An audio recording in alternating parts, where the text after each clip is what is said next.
I'm pleased to say I'm joined by the Sky Sports commentator Stuart Pyke. Thanks for the time, Stuart. How are you doing? Yes, all good, thank you very much.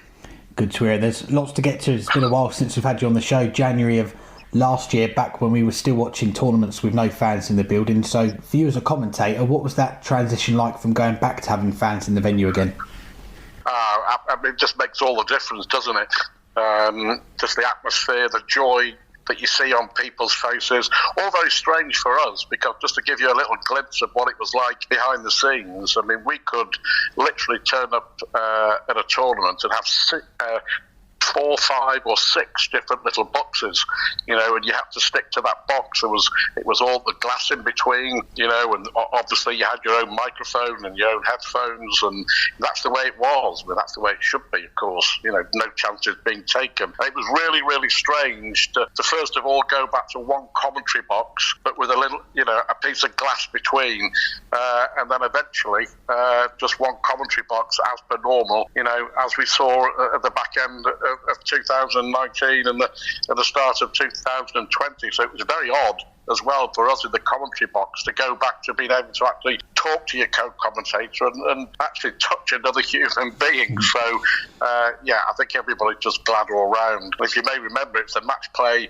last year where just bit by bit the fans were coming back, and it got busier and busier, and it was a sellout by the end of the week, as it will be, of course, this time. But that was the real kick-start of it all 12 months ago. And as we know, the World Championship was sold out. It's going to be sold out again. And I think that the one thing to say is that darts fans, wherever we've been around the world in the last 12 months or so, have responded and will continue to respond. It really is the sporting bubble that just simply won't burst.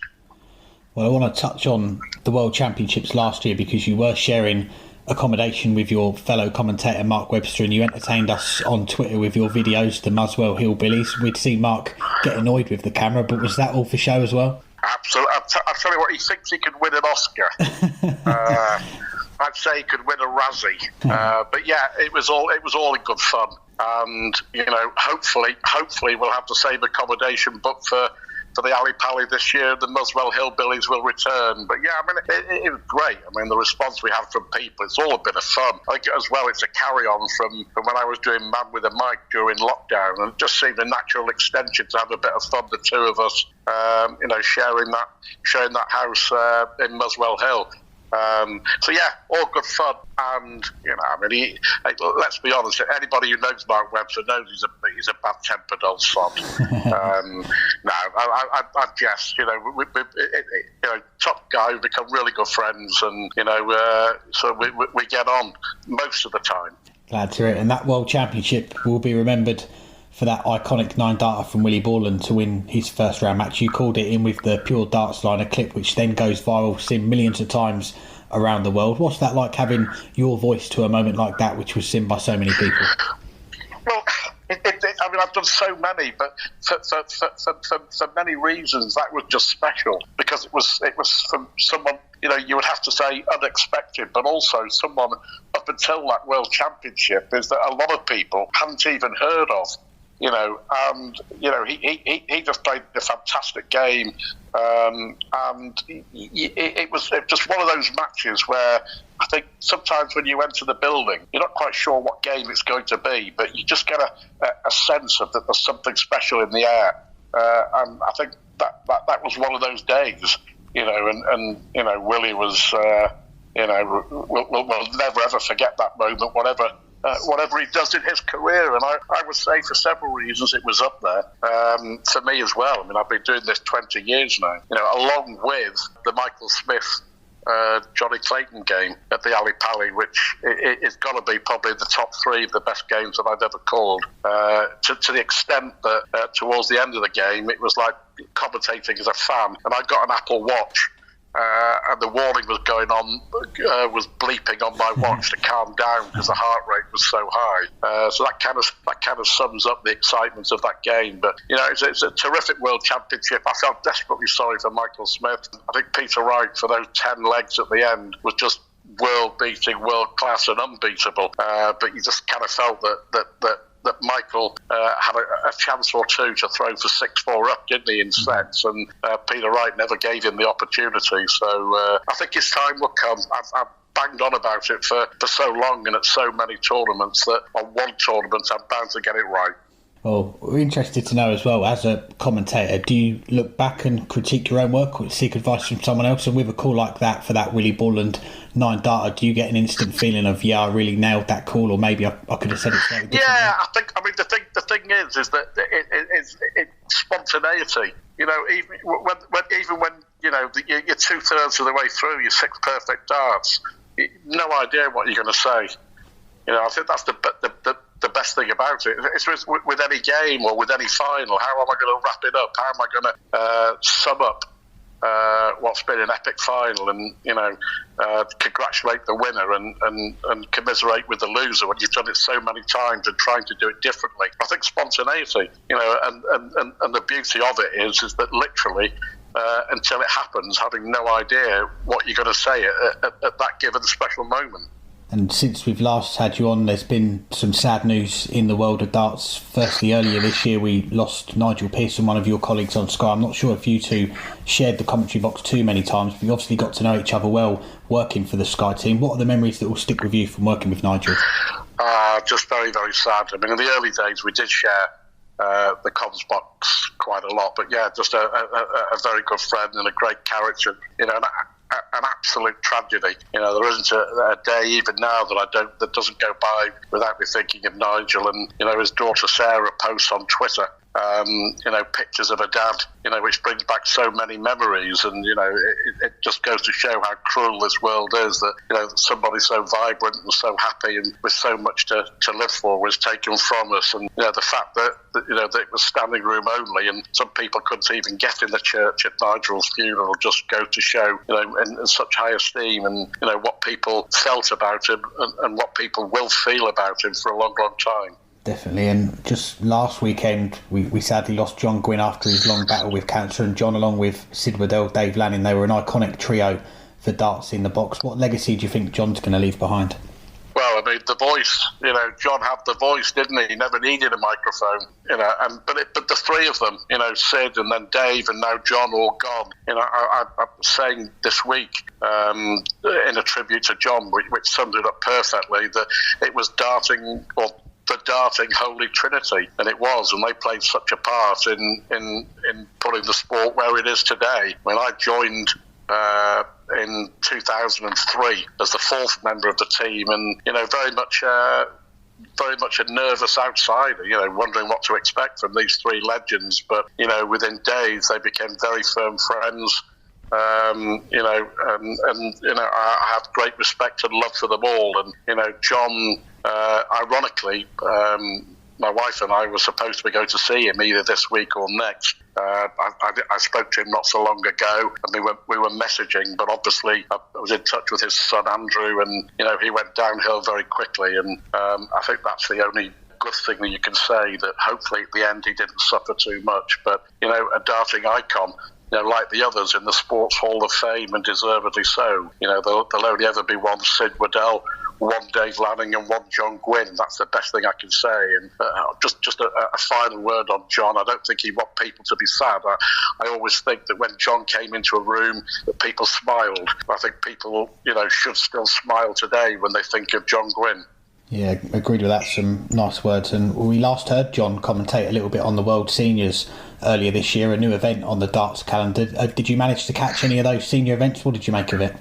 I caught a little bit of it, yeah. It's a great concept, isn't it? And, people are warming to it, and it will grow and grow. And, I think it's probably fitting as well, as you say, that John's last darts commentary was on the final of the World Seniors at the Circus Tavern, where he commentated on Raymond van Barneveld winning the World Championship in what's still regarded as the greatest game back in 2007. So, very apt, and I think he was very proud to be there, and I think he wanted to be there. It didn't really matter how ill he was going to be there, he was going to fulfill his obligations, and he was going to commentate on the final, and that really is John Gwynne to a T. Well, let's get on to this weekend, and it's the start of the World Matchplay. And as you mentioned, 2003, that was the first event you covered in darts for Sky. Almost 20 years later, you're still covering the darts and the biggest events. Can you believe it's been almost 20 years now? It's a privilege. It always has been a privilege, and every tournament, I'm well aware of that. I've always said that I get paid for doing a hobby, and that really is it. I absolutely adore the darts, and I feel lucky, going back all those years to when I started in 2003. And my first game on the Monday afternoon was John Lowe against Keith Deller in the commentary box with Sid. I'd only gone up to Blackpool, supposedly to shadow for a couple of days after our great mate Dave Clark recommended me to Sky as possibly becoming that fourth commentator. So, yeah, never to be forgotten and never ever taken for granted either. I love every minute. I love every tournament, and I guess I'll carry on for as long as people want me. I think what I've certainly said is that when the phone stops ringing, I kind of get the message.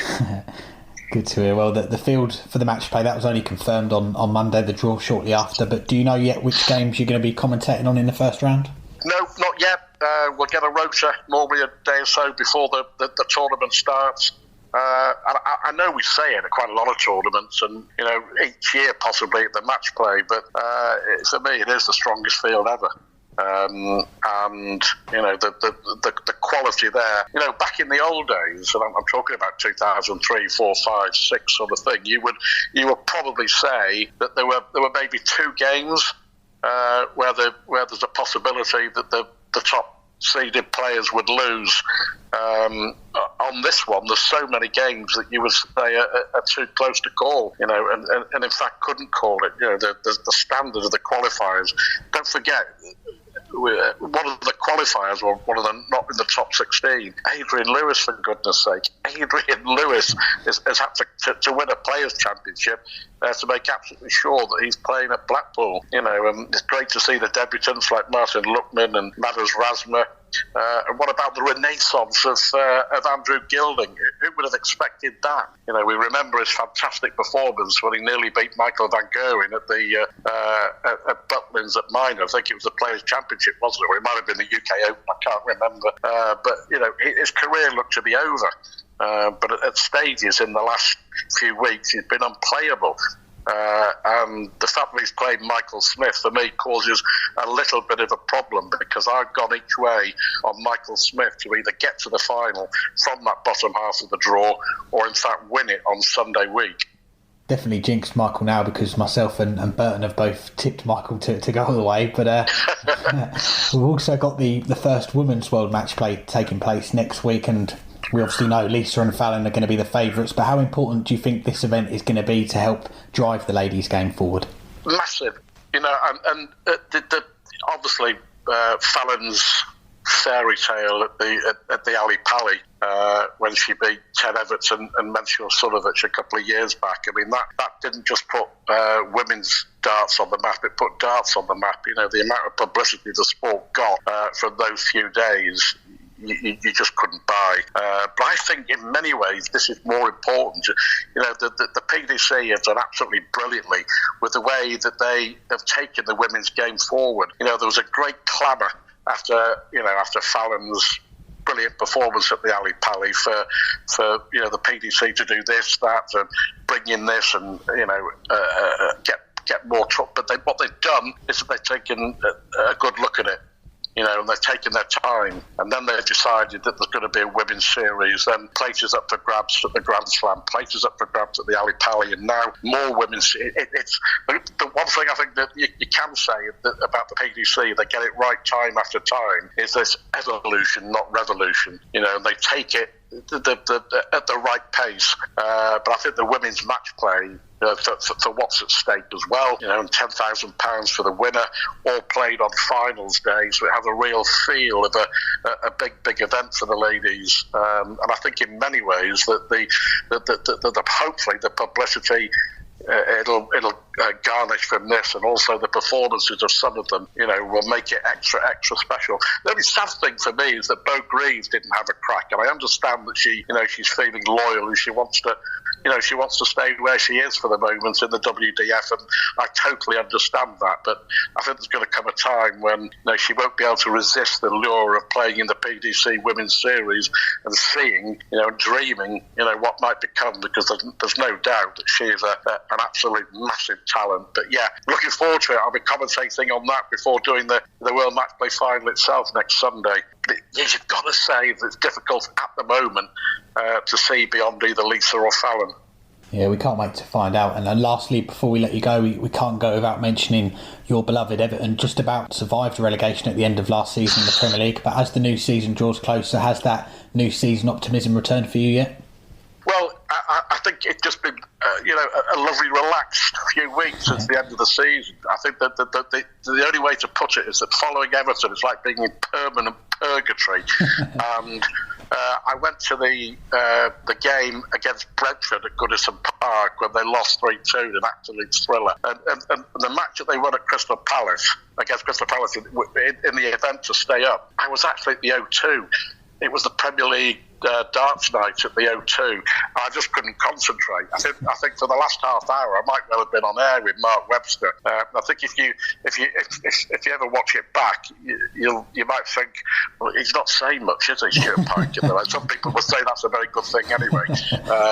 But I was concentrating so much on the game, and it was just a huge sense of relief. I think the problem is I get too wrapped up in it. I wear my heart on the sleeve, and I think I've always been a bad loser, but I think I get worse as I get older. Well, fingers crossed it'll be a better season for Everton. Stuart, we always appreciate your time, and we wish you all the best in Blackpool for the World Matchplay and what else is to come this year as well. Lovely to catch up. Thank you.